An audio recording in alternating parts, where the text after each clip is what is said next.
13 ans à la tête des Bleus, 6 tournois majeurs disputés, un titre de champion du monde. Et malgré tout ça, la moitié des supporters français ne sait toujours pas quoi penser de Didier Deschamps. Génie tactique ou bénéficiaire d'un réservoir de talent inépuisable? La réponse arrive cet été parce que la Coupe du monde 2026 sera son dernier tournoi à la tête de l'équipe de France. Deschamps est en poste depuis août 2012, ce qui fait de lui le sélectionneur le plus longtemps en fonction de l'histoire du football français. Il fait partie d'un club rarissime. Seulement 3 hommes ont soulevé la Coupe du monde en tant que joueur puis en tant que sélectionneur. Deschamps l'a fait en 98 comme capitaine, puis en 2018 depuis le banc. Mais ce palmarès n'a jamais suffi à faire taire ses détracteurs. Et c'est ce qui rend ce dernier tournoi aussi décisif pour son héritage. Son bilan en compétition mérite d'être posé avant tout débat. En 2014, quart de finale, éliminé par l'Allemagne qui ira gagner le tournoi. En 2016, finale de l'Euro à domicile, perdu contre le Portugal en prolongation. En 2018, champion du monde en Russie. En 2021, vainqueur de la Ligue des Nations. En 2022, finale de la Coupe du monde, perdu au tir au but contre l'Argentine de Messi. En 2024,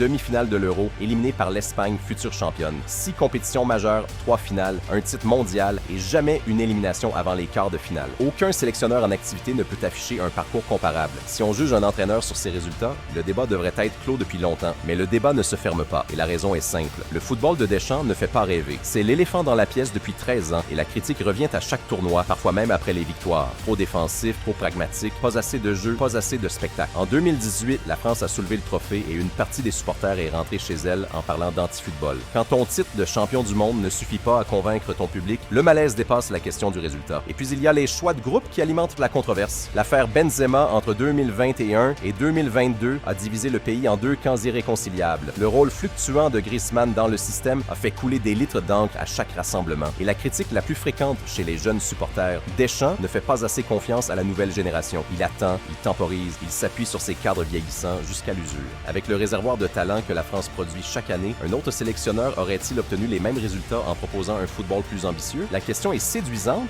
mais elle ignore une réalité du football international. Les tournois ne se gagnent pas avec de belles intentions. Ils se gagnent avec de la solidité, de la gestion et une résistance mentale à toute épreuve. L'Espagne de 2010 a remporté la Coupe du monde avec un football magnifique, c'est indiscutable. Mais cette équipe disposait d'un milieu Xavi Iniesta Busquets sans équivalent dans l'histoire du sport. Ce n'était pas un modèle reproductible, c'était une anomalie historique. Deschamps a compris ça et il a trouvé un autre chemin, moins spectaculaire mais terriblement efficace. La finale 2022 reste la meilleure pièce à conviction. Menée 2-0 par l'Argentine, dominée tactiquement pendant 70 minutes, la France revient à 3 partout en quelques minutes. Ce type de retour ne se produit pas par hasard en finale de Coupe du monde. Il arrive parce que le groupe y croit jusqu'au bout, parce que les joueurs ont été forgés pour ne jamais lâcher. C'est la marque de Deschamps depuis 13 ans. Son travail comporte aussi une dimension souvent ignorée, la gestion des personnalités. Faire cohabiter Mbappé, Griezmann et Kanté dans le même vestiaire, Pogba, aligner des ambitions individuelles sur un projet collectif, c'est un travail invisible mais colossal. Beaucoup de sélectionneurs brillants tactiquement ont échoué à cet endroit. Tout se joue dans les prochaines semaines. Si Deschamps remporte la Coupe du monde 2026, la discussion s'arrête. 2 titres mondiaux et 3 finales, ça ferait de lui le plus grand sélectionneur de l'histoire de France. Point final. Mais s'il est éliminé tôt, la critique inverse prend toute sa force. On dira qu'il a gaspillé une génération dorée, qu'il a obtenu moins que ce que le talent disponible permettait. Le contexte de ce dernier tournoi est d'ailleurs particulier. Griezmann n'est plus dans le groupe, Kanté a vieilli et Mbappé arrive après une saison compliquée au Real Madrid. Mais en face de ces absences, la nouvelle génération pousse fort. Saliba, Tchouaméni, Zahir Emery, Barcola. Ces joueurs n'ont rien à envier à leurs aînés en potentiel brut. La question n'est pas de savoir si la France a les joueurs pour aller au bout, mais si Deschamps est encore l'homme capable de les assembler. C'est toute l'attention de cet VT. Deschamps a prouvé qu'il savait gagner un tournoi majeur et souder un groupe de stars. Mais il n'a jamais eu à reconstruire une équipe en pleine compétition, avec autant de nouveaux visages dans des rôles clés. Ce mondial sera le premier où il devra s'appuyer sur des joueurs qu'il n'a pas forgés pendant des années dans son système. Si ça fonctionne, c'est la preuve de son intelligence de jeu et de sa capacité d'adaptation. Si ça casse, ses détracteurs auront le dernier mot et 13 ans de débat se refermeront sur un verdict négatif. Juin va donner la réponse. Deschamps entre dans cette Coupe du monde avec le bilan le plus solide du football français moderne et pourtant avec encore tout à prouver. Génie ou fraude, ton avis dans les commentaires.